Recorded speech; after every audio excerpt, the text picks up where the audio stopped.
Hey there, it's Dusty Thunder with another Reddit story for you, but this one is actually not an AITA story. It is a relationship advice story that ended up on the best of Redditor updates. Here we go. Title of this one is My Boyfriend Won't Stop Telling Me That I Stink. And you know, because it made it all the way here, it's gotta be good.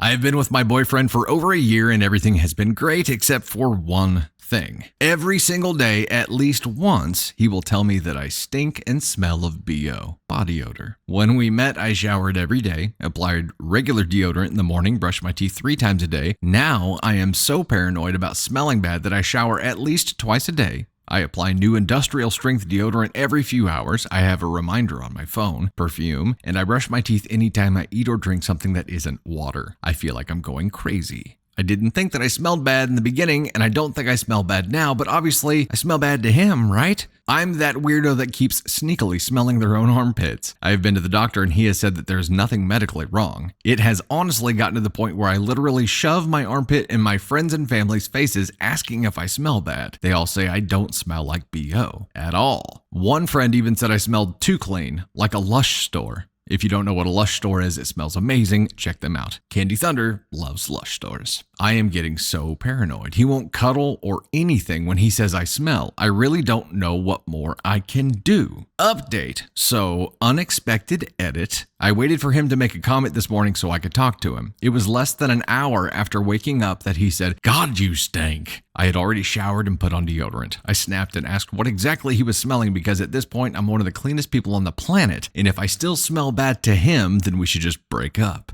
He got all panicked and upset. I eventually got out of him that this is what his father always said to his mother. Apparently, his father told him that it was a surefire technique to have a woman never leave you because she will feel too low to cheat, will love only you, and will always be clean. Needless to say, his father is wrong. He's packing his things and moving out of my house today. If you found out that your significant other was doing this to you to make you feel like shit and lower your self-esteem to the point where you would just never leave them and always be clean, what would your reaction be? Because I can't imagine that this shit would fly in 2023 with anyone unless they were just so dependent on someone's approval that they were just sucked into it. I don't understand how this would be a good idea at all. Also, him just blindly using his father's techniques, which, by the way, holy crap, feel sorry for this guy's mom. Not to mention the fact that not only did she get treated like this by his dad, but he ended up the same way. I feel doubly sorry for her because she had to put up with it from 2 angles here. I just don't understand how this would be a viable technique for anything, or why you would want to do this to another human being. Let's start there. What kind of malicious intent has to be seated in you for you to want to just beat the self-esteem out of someone to where they're just completely deflated? Maybe it is a self-worth thing on his end. Maybe he feels like he's going to get cheated on unless someone feels like they're just absolutely worthless, which means that's how his dad felt as well, which means that this was passed down. It doesn't make it any better. It doesn't make it okay at all, but there's got to be some kind of reason behind like why you feel like you have to do that to get someone to stay with you. Imagine being so insecure that you had to gaslight someone into thinking that they had horrific body odor so that they would never leave you. Somebody needs a therapist. Bad. This wasn't an am I the asshole thing. We're still going to use the ascon scale because we have to. So we know that OP in this case is not the asshole. Obviously, she was a victim in this situation, but her boyfriend, who she has been with for over a year before all this crap happened, and then found out that he did this, where does this put him on the ascon scale? We've got 4 as you could have done it differently, 3 as you should have done it differently, 2 as you definitely shouldn't have done that, and ascon 1 is you're a terrible human. I don't think there's any point in debating where he might be on here. This is definitely a one-way ticket up to ascon 1. Convincing someone that they smell like shit just so they won't leave you is a shit human thing to do. Absolutely terrible. It's an atrociously stinky thing to do. Smells like therapy. I just can't imagine. I can't imagine doing this to someone. Oh my gosh. For blazing the path, and actually I guess dad went here first. Do it. Take us to ascon 1, Dad. Okay, so Dad blazed the trail, so he technically went first, and the son just followed behind. Not okay. Not okay to do that to anyone at all. And I'm sure it's not body odor that is the most common tactic used here, but I know that belittling someone into thinking that they are worthless so that they'll never leave is a common tactic that is used by many people, and not just dudes. It's something that people who have deep-rooted insecurities and self-esteem issues themselves feel like they have to do to feel worthy of having someone else. It's terrible. It's a terrible, terrible thing to do to another human being. Rapunzel's mom, you could tell we have a toddler. And even before her, our younger girls were all into Tangled back when it came out. And now Navy Thunder, who's 2, loves Tangled as well. And we take special note of Mother Gothel's treatment of Rapunzel and how she gaslights her into believing that she's not worthy of the outside world. And that's why she stays. And I know it happens. That's the crazy part. This is one isolated incident that we're seeing, but it happens to millions of people across the world, and it is incredibly sad. Probably called his dad up and he's like, hey, I'm busted and you're busted too. Just thought you should know. I told her where I learned it from, and she's kicking me out. And I'm pretty sure she's going to call mom at some point here and tell her she don't really stink neither. That poor woman, his mom's been going around for like 50 years, like not getting close to people because she doesn't want them to smell her. Until he learns a different way, which is unlikely at this point, right? It's unlikely that he's going to learn a different way to treat someone. He's just going to try the same tactic on the next person, which is garbage. So look out for some brozo that tells you that you stink. He's probably been a subject in our story before, and he's an ascon 1, so just run. Just run, okay? Not to mention the insanity of chemicals that she was just putting on her armpit with industrial grade deodorant. She's got like straight up aluminum. She's just like slapping it on there, slapping it on there. She walks around with freaking like roses like tucked into every pocket. Can you imagine just being convinced that you stink no matter what you do? That would be a terrible, terrible feeling. She's like, I took 4 bleach baths today, okay? I swear, if I smell like anything, it's cleaner. Okay? It's not me. Poor girl.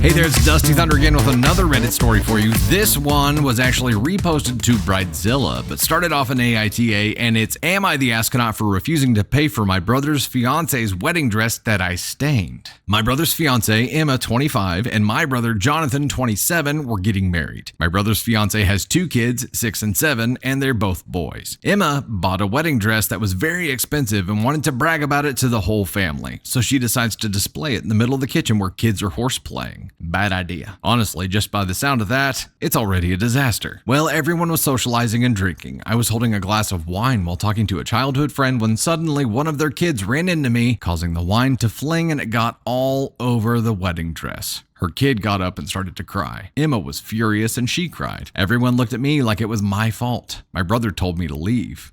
Okay. That night, I was contemplating what happened when I got a call from my brother. He sounded upset and was talking aggressively, demanding for me to pay for the damages I had caused. I told him why he's not blaming the kid. His excuse was, he's just a kid. Don't bring him into this. You did the damage and should take responsibility for it. I was shocked and told him that he ran into me and asked him why I was getting all the blame. He then ended the call with, I don't care, just pay for the damage. Long story short, I called him back and explained to him that I will not be paying for the dress. He was angry and started shouting on the phone, saying I'm the biggest asshole he had ever met for not taking responsibility for my actions. I then asked him what actions I caused, but he kept repeating himself, saying just to pay for the dress and we can forget about everything. I told him I will not be paying thousands of dollars because a kid was running around and ran into me, causing the wine to fling and stain the dress. Later that night, his wife called me and was angry, calling me names like coward, bastard, bitch, asshole, etc. I was upset but didn't let my emotions take over me. I stopped her midway and asked where the idea of displaying an expensive white dress in the middle of a kitchen came from. She didn't answer the question and started to call me names again. I hung up and blocked her. After that, everyone in my family started contacting me. Mom, sister, brother, etc. They were sending me text messages calling me a bad person. To end the conflict, I paid them $2,500. I regret doing it, but it's whatever now. The only thing that got me upset was that I don't understand why her child didn't get any part of the blame. Am I the asshole? Whoa. Emma, OP's brother's fiance's kid. So, bride. It was the bride's child. That's why the kid didn't get any of the blame, because it was her kid. She had to blame someone else, so they would have to pay for it. It couldn't be her kid's fault. It had to be the person that was holding the beverage that her kid ran into when the beverage flew through the air and hit the wedding dress that just happened to be in the middle of a crowd of people in a kitchen.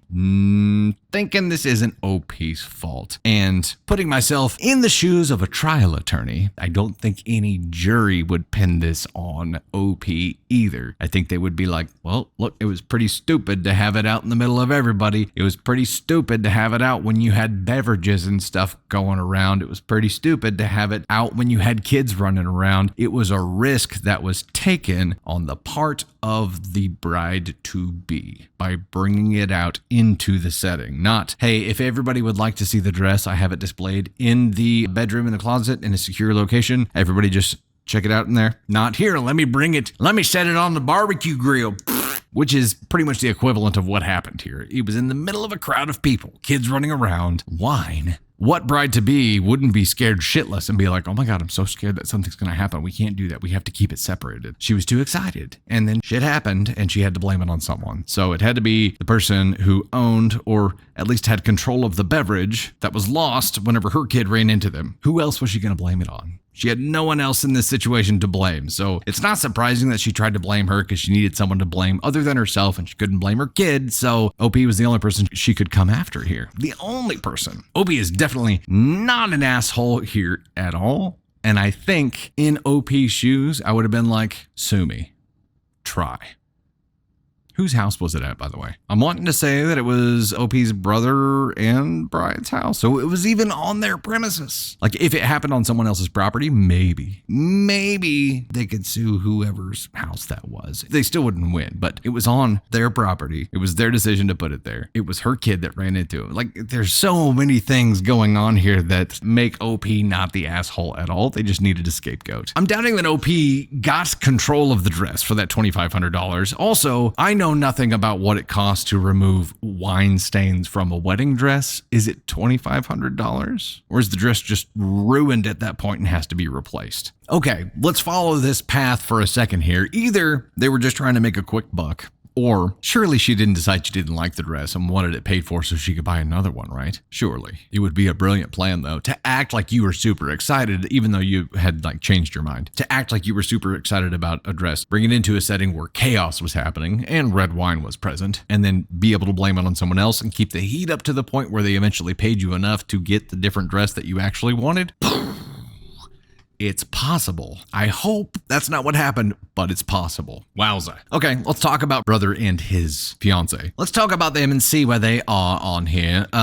Brother, you could tell just by the way he approached the scenario, didn't believe that it was her fault at all. He's like, I don't care, just pay it. Which means, I don't care, make this go away so I don't have to hear about it anymore, please. He knew it wasn't the right thing. And even Emma, whenever OP got on the phone with her and started calling her names, OP says she stopped her midway talking and asked where the idea of displaying an expensive white dress in the middle of the kitchen came from. She didn't answer the question and started to call her names again. She knew. They both knew. They both knew it wasn't her fault. They just needed the scapegoat. So where does that put them on the ascon scale? I think we're assuming that they're working in cahoots here. And you know what? If she had said sue me, and if it had gotten to that point, receipts, proof, processes, documentation, all of those things would have mattered and would have been required. But she ended up just wanting it to go away. Do you think OP went to this wedding? I'm going to guess not. I'm going to guess that the relationship at this point was fractured. So what do you have to lose by not paying them? You didn't end the conflict by paying it. You just stopped them from bitching at you for now. I don't think anyone here is blaming the kid unless I'm missing something. But no, it was obviously the bride's fault for bringing it out into this setting in the first place. Or it was all set up and it was to buy a different dress altogether. Either because it was just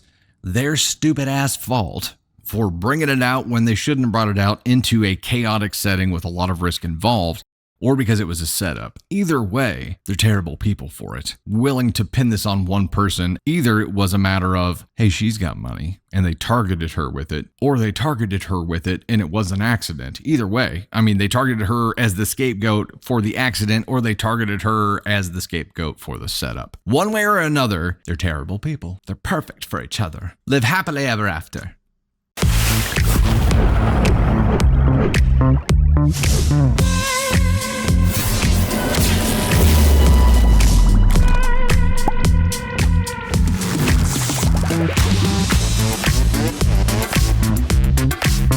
there, it's Dusty Thunder again, and this is another AITA story for you. This one is, am I the astronaut for excluding my girlfriend's sister to a trip I planned with our kids? Info, my girlfriend is not coming either. Laura won't be staying alone more. Info, Laura is currently still 12 and was 3 when my girlfriend gained custody of her. I'm sure those details will be important momentarily. When I, 32 male, met my girlfriend, 29 female, 7 years ago, I learned she had custody of her little sister, Laura, 12 female, since she was 20 years old. I've always been very accepting of her. She's a very incredible little girl, and I love her very much. My girlfriend and I have 2 kids, 5 female and 2 male, and I've recently planned a trip to my parents with them to spend some father-kids time, and also for my parents to spend some grandparents and grandchild's time. My girlfriend was fine with it until I told her that I wasn't taking Laura. She asked why, and I answered that I wanted to spend alone time with our kids, and my parents were very excited to meet their grandchild and thought this was the perfect opportunity. After that, a heated conversation ensued, but my girlfriend eventually dropped it. I told my parents about my plans, and they are not happy about it either, saying that it's not fair to exclude Laura from the trip. But I'm currently struggling to see how it's unfair to want some alone time with my children and for my parents to see their grandchildren. I was hoping I could get some other perspectives. Am I the asshole?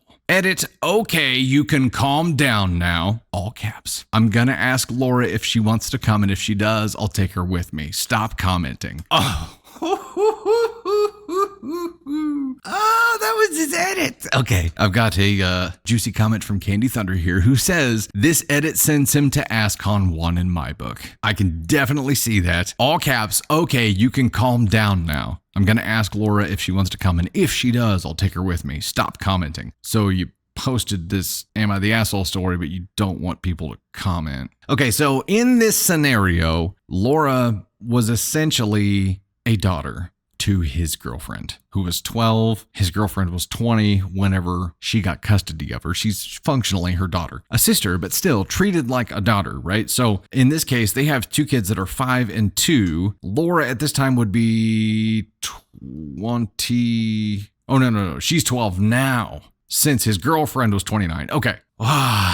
Okay, so she's 12. Their kids are 5 and 2. This 12-year-old girl, think of it as like a bonus kid. In this scenario, your girlfriend, this was a package deal. You don't get to just have her and not her sister, because her sister is functionally her daughter. And if you're going to be a family, which you already are because you have 2 kids with her, then it's a package deal. Trying to segregate that out and not treat her like she's one of the kids of the family means that you truly don't give a shit about developing a relationship with her at all. At first, when I read the story, I was thinking that the whole damn family was going except for Laura. But then it became clear that it was just him and the kids, which makes it a little bit different. In this case, it actually ends up making it worse because he wants alone time with the kids and just straight up excludes her from it. It is a package deal. In this case, she's going to feel this, and I'm guessing if this is his worldview on everything, she already feels this. She already feels excluded by him. This would just make it that much worse to have this trip somewhere that I'm sure she would love to go, and even the grandparents want to spend time with her and think that she should be going, and he ends up begrudgingly just saying, like a toddler, fine, and doing it, but not doing it with a good attitude. And this definitely isn't going to change his worldview. It's not going to change how he treats her. It's not going to change how he feels about her. It's just him conceding this battle, basically, and that's it. So yes, let's go ahead and send him straight to ascon 1 because he is excluding her.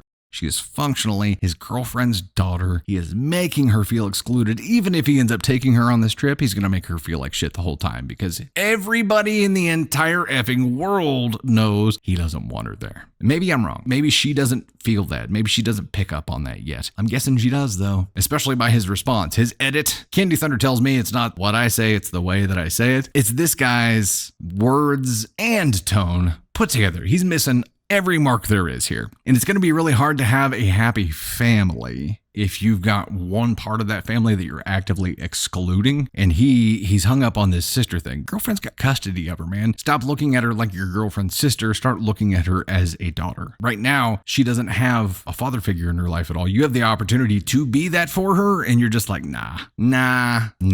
Cool, bro. Ascon won. I feel really bad for this kid, and he's got the opportunity to become dad here. He just doesn't want it. And if you don't want it, you shouldn't have gotten with your girlfriend in the first place. And unfortunately, I think this is a very common thing too. Two people get into a relationship before acknowledging and accepting the package deal part of it. And then they still continue in that relationship and progress that relationship and look at the bonus kids that are involved in it as baggage instead of a value add. And they can absolutely be a value add. She's been through enough shit. Why would you put her through more? The one thing that she needs right now is someone to accept her and to step up and be a father figure and to nurture a relationship and to show her the way. Be a good example for her. It's not what's happening here. Not at all.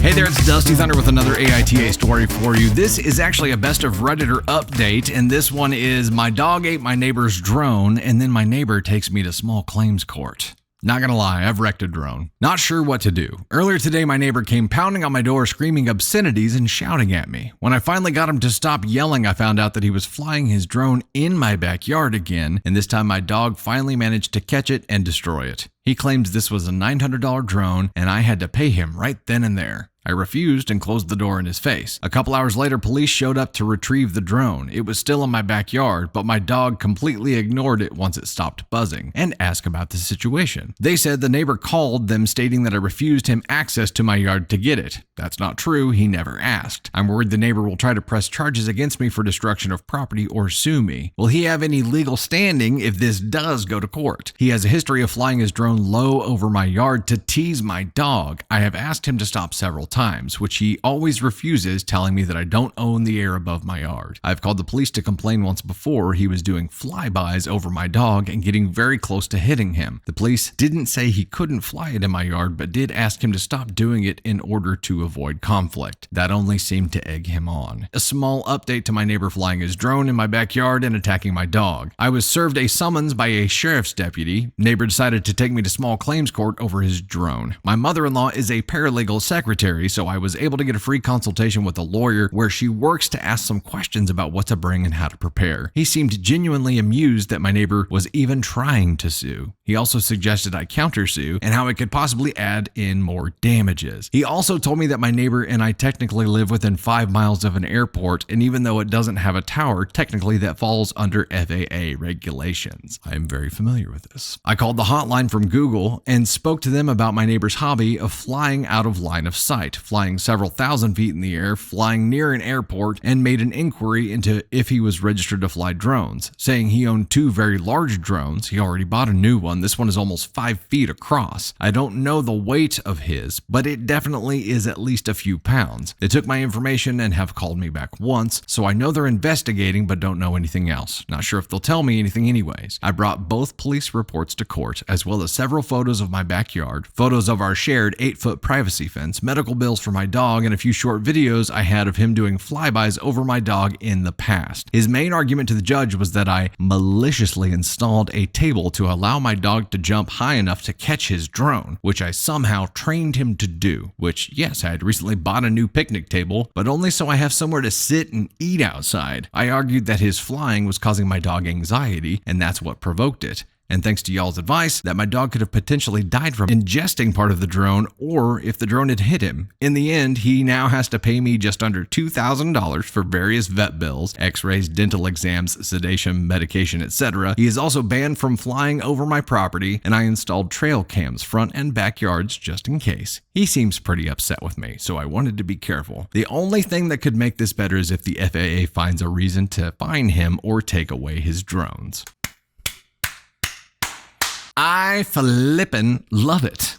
flippin' love it. This is fantastic. And how great that this OP posted to Reddit seeking advice, got advice, followed it through, and actually ended up turntabling this shit and getting $2,000 in compensation for the shit that he had to go through instead of having to pay for Brozo's drone. Why on earth? Okay, flying a drone to piss off or tease a neighbor's dog is just a stupid, dumbass idea. How much of an idle hands problem do you have to be like, hey, Billy, you know what I'm doing Saturday? You can come on over, man. We'll crack a couple brewskis and we're going to fly a drone over the neighbor's dog just to piss it off. Yeah, I'm going to do it. Yeah, tell you what, man, he gets close sometimes, tell you what, but I got it flight pattern just right. So I got the camera on that thing pointed right down. You could see that dog's mouth just like get up there and almost graze that camera. He just didn't quite get there all the way, man. Shoot, it's a good time. Tell you what. Until it wasn't. I crashed a drone the first time that I ever flew one because I think when you fly a drone, it's bound to happen. That's why you start with an entry-level one and then work your way up. Now, in the video world that I live in, we contract out a lot of drone work because I had the training program to go into the commercial pilots program for drone flight, and it's a whole lot of time investment, but it's more so the risk involved that I don't want. I don't want to crash a drone into a crowd of people or into a vehicle or cause some kind of accident or cause some kind of harm. The other end of the spectrum is this jackass who literally doesn't think about anything like that and is like, shoot, I'll fly over anything. Tell you what, within 5 miles of an airport, you're supposed to be in contact with the tower to get clearance first. Now, there are some apps that you can do that ahead of time and get clearance like right there in the app to be able to fly. But within 5 miles of an airport, and maybe it's over X amount of feet, but yeah, FAA owns the air, anything in the air. It's very loosely defined, so that's tough. But in this case, he was doing it with malicious intent in the first place. He was doing it to be a dick. And luckily, OP brought receipts. The freaking video evidence is fantastic. Just hearing that he had videos of this guy doing the flybys is la creme de la creme. I am so glad that he had all of this evidence and so glad he was able to turn all of this around. And yeah, the people who follow the rules and fly responsibly are great. And they assume a lot of risk doing that. And that's why it's not cheap to hire someone to do that kind of thing. But then you've got these idiots who just cause all kinds of problems and just do it just to be idiots. If he has a drone that's 5 feet across, it's probably an octocopter that can house like more of the cinema style productions, like a red camera. So it can carry a lot more of a heavier cinematic rig. And those things are super pricey. They are not cheap at all. I don't know about a drone going several thousand feet in the air. That would be impressive. Now we're talking like military drones. This is so great to hear someone is being an idiot and terrorizing them and then trying to fully take advantage of them by when they get busted or something happens while they're trying to terrorize them, tries to sue them or press them for damages and it gets turntabled. Love it. Love it, love it, love it, love it, love it.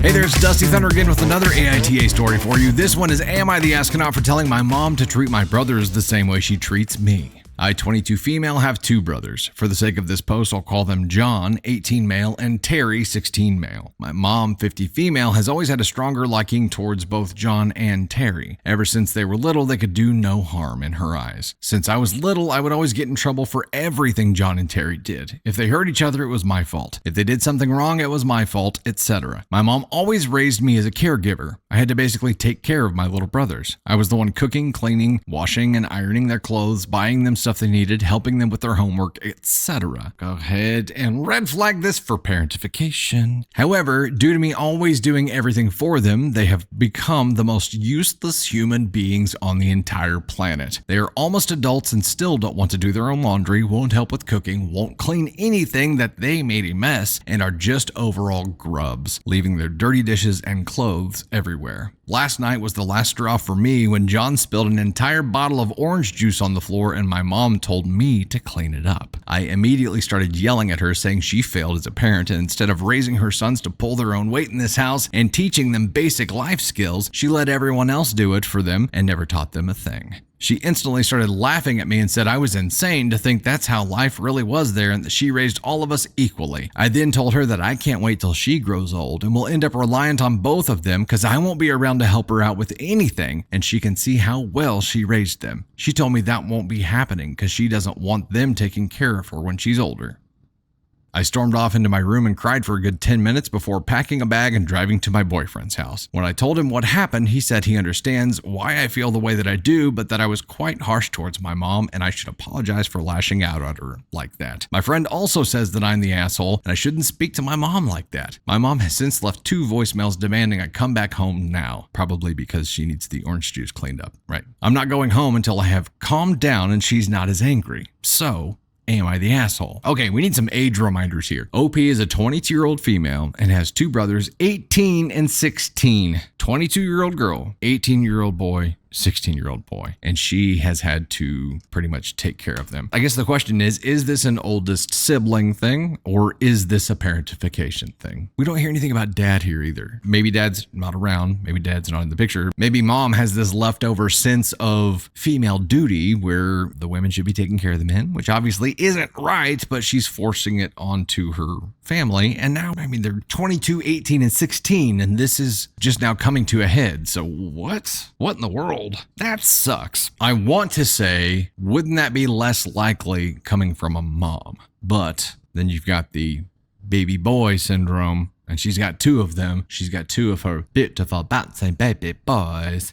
Babes that she just views as golden children that can do no wrong. And unfortunately, her girl doesn't meet that criteria. So she ends up becoming the Cinderella who just has to clean up after them to do everything. Now, I can also say that siblings probably look at each other in the late teen portion of their lives and they're like, you're disgusting. You have disgusting habits. And it could just be part of that. She knows who they are on the daily because she sees them in their most relaxed, grubby kind of setting. So it could be amplified by the fact that she has been parentified, if that's how you say it, this whole time, and she's just frustrated with it. Obviously, this whole situation is out of hand, and obviously she's not teaching her sons to do anything for themselves, so they're going to go out there and look for wives that will essentially do what their sister has been doing for them to this point, not mom, sister, and taking care of everything for them, waiting on them hand and foot, cleaning up their OJ messes, doing everything for them, which is garbage. And now we're going to be reading posts in 5 years where it's the wives of these 2 brozos that end up going and getting married. And they're like, my husband is completely worthless. Am I the asshole for wanting to leave him or for telling him to do his own effing laundry or for telling him to make his own damn sandwich, telling him to pick up his laundry off the ground? One of these things, we're going to see stories from whoever they end up with because they're going to end up subjecting them to the same kind of thing. Maybe there are ladies out there that are okay with it and they can find a good pairing, but it's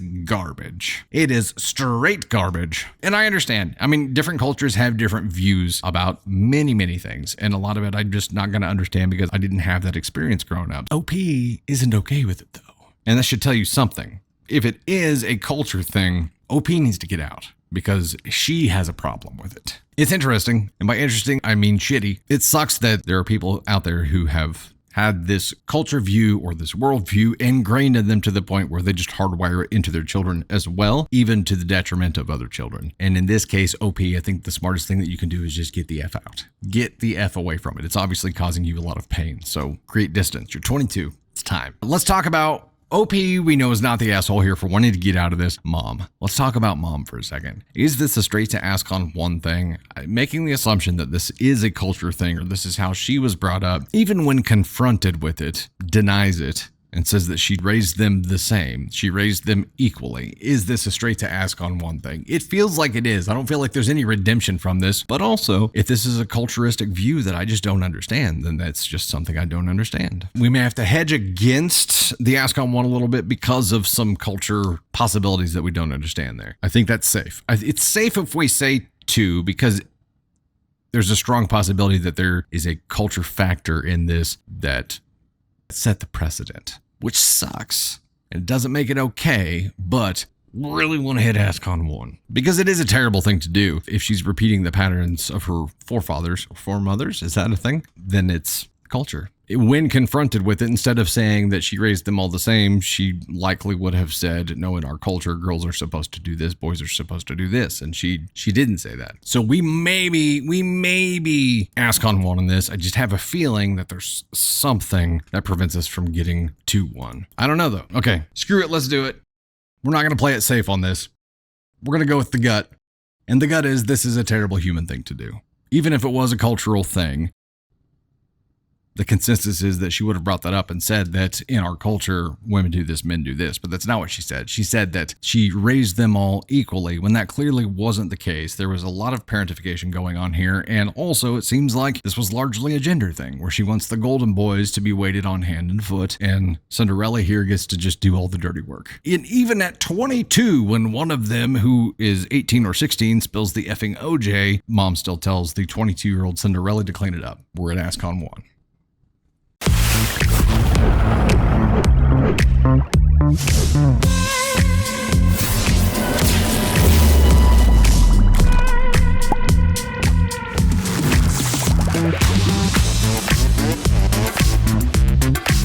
Hey there, it's Dusty Thunder again with another AITA story for you. This one is, am I the astronaut for not changing my cat's name? I had the immediate flash to Friends whenever Phoebe and Mike changed their names, right? So you went and changed your name? Yeah, I'm Princess Consuela Banana Hammock. Oh, okay, I'm gonna go change my name to Crap Bag. First name Crap, last name Bag. Crap Bag. Princess Consuela Banana Hammock. Okay, back to the story. Sorry. So I recently adopted a wonderful sweetie from a shelter cat named Millie. That's a name that the shelter gave her. I thought it suited her and she responded to it, so I didn't change it. The other week, my pregnant cousin Carrie, who I'm moderately close to, posted a list of potential baby names on her social media, and Millie was on the list. I commented to remind her of my cat's name, and she DM'd me to ask me to change Millie's name because she and her fiance really liked that name for their daughter. I refused because my cat had her name first, and Carrie called me selfish for valuing a stupid cat over her daughter. I told her that my cat is not stupid and that I wouldn't mind if her baby shared a name with my cat, but if it was an issue for her, she could go choose a different name. She again called me selfish and said she had to go. I was feeling a bit conflicted, so I went to my sister, a mother herself, so I hoped she'd offer some perspective, and she said that she understands where I was coming from, but that babies should come before pets. She said that it would be really kind of me to change my cat's name, and that she knows how important a couple's dream name is. Now I'm feeling more confused than ever. So am I the asshole? Short and sweet story here, or short and sour. If a baby and a cat are being named at the same time, yes, the baby should probably get to choose the name first, or the parents should be able to choose the name first. This cat already had her friggin' name. OP, you didn't even choose the name. It came with the cat. You just didn't change it whenever you got the cat. Also, since Stranger Things, how many kids named Millie do you think there are out there?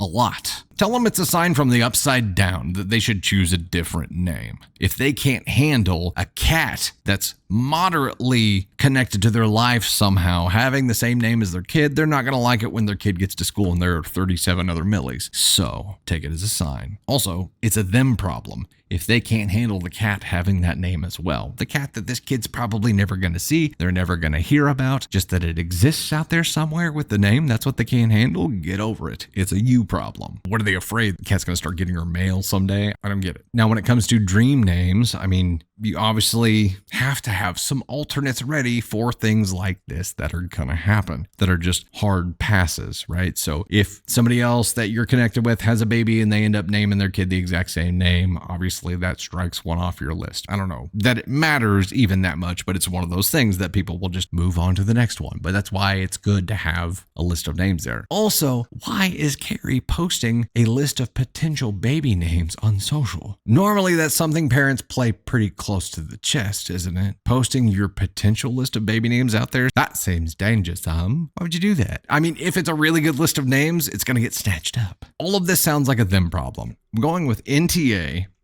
for OP here. Your cat had the friggin' name. You don't have to change the name of your pet because a name is on a potential list of names for someone who you're not very close with, who's expecting a child. That's a them problem. Pick a different name. There's also an increased risk when you put a list of names out there that one gets snatched up, and then you've got a friend who's having a baby that didn't think of the name until they saw the name posted on your list, and now they have to use it because they love it. There's a lot of risk involved. And I think typically the people that are really invested in that name list play it pretty close to the chest for those reasons. Also, somebody named their dog Dusty Thunder. Somebody got a new pup and named their pup Dusty Thunder. I think this is amazing. I feel like I've got to meet this dog someday now. An adorable pup, by the way. And I'm flattered. OP could have decided here that like, oh, well, that's my cat's name. They know that's my cat's name, but I'll just keep quiet and who effing cares, because it's not like they're going to come over and interact with my cat at all. Mentioning it made it more of an issue. Cats are super interesting creatures, because Aria came with our house. Like, we moved in and this cat showed up and was like, "What's up? I live here." She was a badass. She's scrappy. She's like small, but missing part of her ear, missing part of her tail, because we live right next to the woods and she's had to fight off like raccoons and possums and all kinds of stuff. And she's a hard ass. So we're like, okay, you live here. And now she still is a badass. She'll go catch birds out of midair, but she's also become like a super bougie cat. Like, only wants to lay on the really nice blankets and only, wants the big foofy pillow, and actually has made Luna, who is our 85-pound toddler in a horse body, golden doodle, has made her like her personal pillow. I think we've posted some content on Instagram of Aria like kneading on Luna's fur and getting her prepped. And then later on that night, you'll see her curled up on top of Luna, using her as a pillow. She's wild. But then she'll turn around and go, snatch a bird from midair. We've also determined that teenagers are like cats. It's got to be their idea. Whatever it is, it's got to be their idea. Otherwise, they're going to look at you like they want to kill you most of the time. So now dogs, on the other hand, are like, their motives never change. They are what they are all the time. Luna is like a big dumb toddler in a horse body that just wants love. Doesn't matter what time of day it is. Doesn't matter what day it is. Doesn't matter what's going on. Like, she just wants love. And Oliver, who is our silky terrier, just wants to make sure that he's no more than 1.5 feet from Candy Thunder. He is her tail. She's Khaleesi, and he's one of her dragons.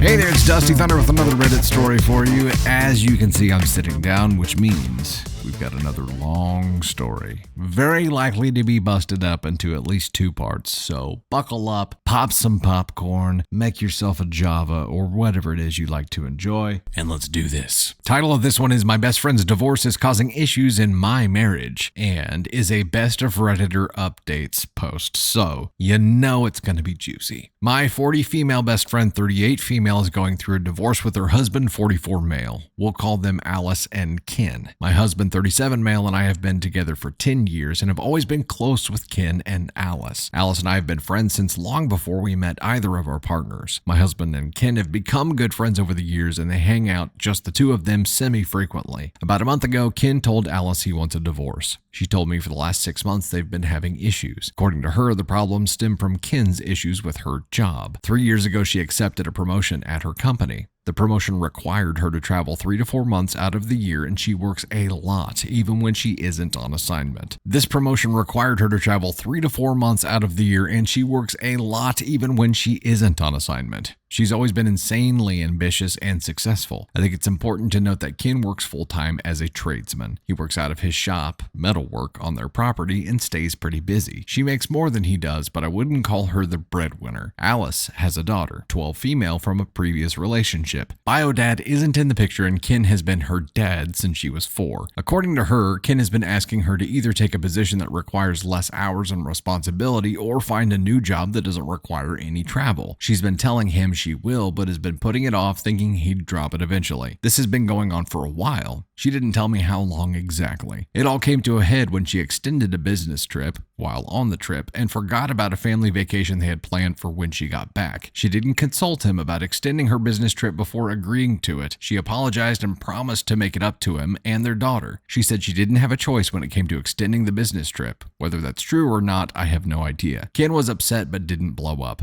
When she got home, though, his stuff was packed and he'd moved most of his shop and his tools into storage. He hadn't told her any of this and was acting like everything was fine till this point. She called me and was crushed. She kept saying, "I didn't think he'd do it," over and over. What was at first sadness on her end quickly became resentment and anger when Ken made it clear there was no getting back together. Ken and my husband were in contact during this whole ordeal. Husband knew they were having issues but didn't know the full extent of it until after Ken left Alice. Ken told my husband that Alice had been checked out of the relationship ever since she took the new position. They don't do anything as a family anymore. Alice doesn't make time for them to talk when she travels. I guess he asked her for some nudes and sexy dirty talk a few times and she rejected him but had time to go out with coworkers. They don't have sex anymore. He'd voiced these issues numerous times and she blew him off, according to Ken. Everything became much worse after a particular incident that is hard to even type about without cringing. Ken and Alice had been separated for about 3 weeks. Their daughter was bouncing back and forth between Ken's apartment and their old home that Alice was staying in. It was Ken's weekend with their daughter. He brings her back Sunday evenings. Well, Alice went on a bender and literally forgot what day it was, and she was so effed up, this isn't like her. She thought it was Saturday. It was Sunday. Ken shows up with her daughter and walks in on a shit show. Alice had 2 younger men there. They were drunk and in the hot tub.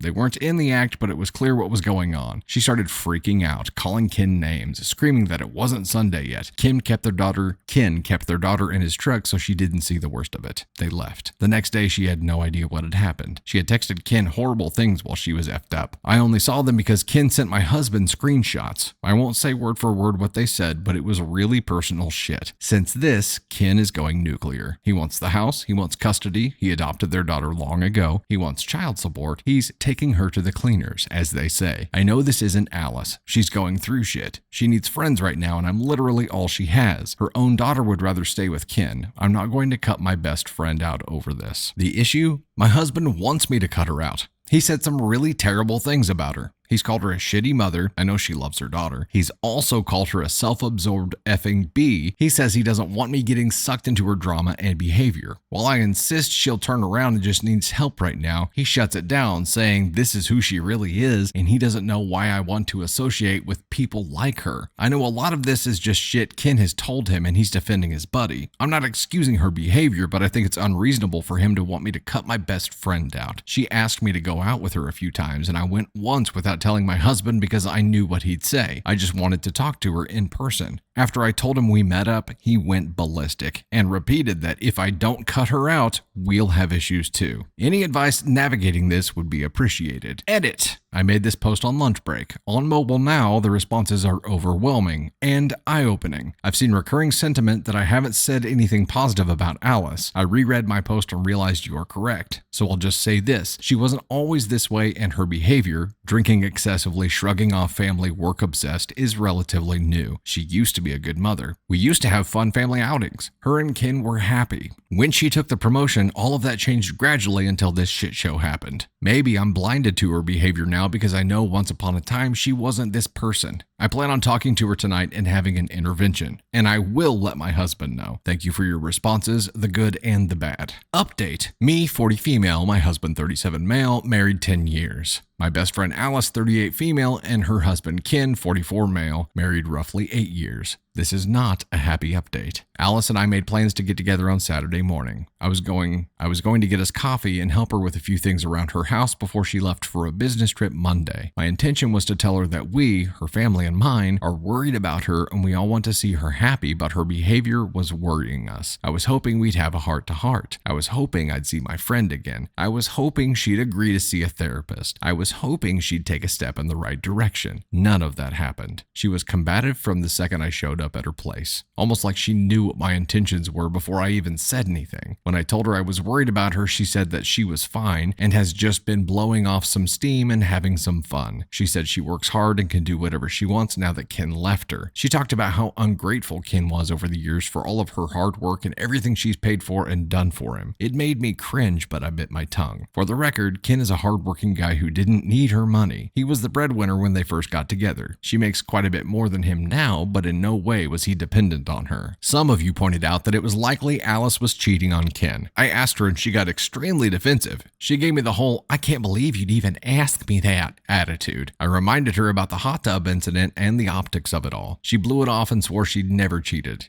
I asked who the guys were. Turns out they were interns at her company. When I asked how old they were, she simply said they were legal. The way she said it made me wonder if that's how dirty old men talk about younger women. It was gross. Whether or not she was cheating before the breakup, I don't know. I don't really know anything about this woman anymore. Here's where things took an unexpected turn. As we chatted, she was packing for her business trip. I asked her where she was going this time. She said Dallas. I didn't think anything of it. She's gone to Dallas for business dozens of times. What did strike me as odd was what she was packing. Long pants, sweatshirts, a beanie, jackets, hiking boots. It was all fall attire and not what she'd be wearing in Dallas this time of year. I don't think I even saw her pack work clothes. But the weirdest thing? A random Seattle Mariners jersey. She doesn't follow baseball, she never has. I thought about saying something but kept my questions to myself. It was all just odd. I felt like she was preoccupied with packing and her daughter coming over soon, so I decided to head out. We hugged. I told her I loved her and wanted to be happy. I told her I hope she considers seeing a therapist when she gets back. She said, I'll think about it. Things did seem to end on a positive tone. When I got home, hubby and I were talking about how things went, and I told him about the clothes she was packing and the random Seattle Mariners jersey. He thought it was odd too, but other than it just being odd, we didn't think anything of it at the time. But then hubby went full internet detective, and guess who lives in Seattle and has a Facebook profile picture of himself at a Mariners game? Her daughter's biological father. My heart sank. When I checked the Mariners schedule, they do have home games next week. I called her immediately and asked her if she was really going to Dallas. She responded, yeah, why? I asked her if she was sure she wasn't going to see X's name in Seattle. She got quiet. There was probably a full minute of silence. I told her she better not lie to me and that I'd find out. She came clean. She said she had gotten in contact with him right after Ken left her, and they'd been talking more and more. She said he was a different man now and has turned his life around, blah, blah, blah. I didn't talk about her baby daddy in the last post because it wasn't relevant, but just know that this man is a piece of shit human being. He cheated on her while she was pregnant and kicked her out when she confronted him. He'd slap her around, call her terrible names. This effing guy said he wanted nothing to do with her child also. I flew to Seattle, picked her up and brought her home. She lived with me for a bit. She met Ken shortly after having her daughter, and within a year of dating they moved in together. I told her that of all the shit she's pulled recently, this was by far the worst thing she could do. I told her I was disappointed in her. I couldn't believe she would ever speak to that man after what he did to her and how he treated her. She kept saying it was years ago and she's changed and he wants to meet his daughter one day. I started screaming and yelling into the phone so loud I think I blew out my voice. I told her I was done with her. I told her if she gets on that plane to Seattle to not bother contacting me ever again. I hung up on her. She called back and texted once, but I ignored it. I didn't have the energy for her anymore. I just sat on the couch crying all night while my husband held me. He didn't rub it in. He didn't give me attitude. He just let me cry and told me he was sorry. Alice texted me this morning. She said she's sorry for lying to me, but she's a big girl now and can look after herself. I asked her if she's still going to Seattle. She said yes. I blocked her. It's over. I told Ken everything. He was upset but not surprised. He said he knew how close Alice and I were and he's sorry that I'd lost my friend. I told him I was sorry he'd lost his wife. You guys were right. I feel like an effing idiot. Maybe it's a little selfish of me, but I feel betrayed. Wow. I guess it kind of makes you think about, how well you really know people, and do you know them well enough to know what they would do when their life got turned upside down, or if their life got turned upside down? And, I think most of us don't. Most of us don't even know how we would react if our life got turned upside down. But I would like to think that, the majority of us would have enough self-control and enough foresight to be like, okay, what are my options here? What do I want? What's my ultimate goal here? What decisions are going to bring me closer to that? And what's just full-on toxic, destructive behavior? She went into a tailspin. Clearly didn't have any kind of goal defined. Clearly didn't have any kind of path defined. Was just seeking solace in familiar places, even though it was years and years and years ago. Just went back to what she knew previously. Maybe that was the last time that she remembered herself being happy. I don't know. But it just goes to show you, OP in this case thought she knew her bestie inside and out. Vouched for her, knew she wouldn't do these terrible things, and ended up being embarrassed by that opinion because she was 100% wrong. She had been lied to. This mom got so obsessed with work that she ended up detaching herself from her husband and her child. I mean, her child is going to end up living with her adopted father now because her mom just went into a spiral, a flat spin, and just couldn't find a lifeline anywhere, even though lifelines were being thrown to her left and right. And I think that's tough. It's tough to be a friend with someone and have the ability to help them, but have them refuse that help. And I think, a lot of us have been in positions like that, and you can only do what you can only do. You cannot force someone to accept your help. So when you see that happening with a friend, you have to just be there for when they're ready to make that decision. You can't force them to do it. You can't force them to see the right thing. You can't force them to see the path to the solution if they don't want to see it. And some people just don't. Woof.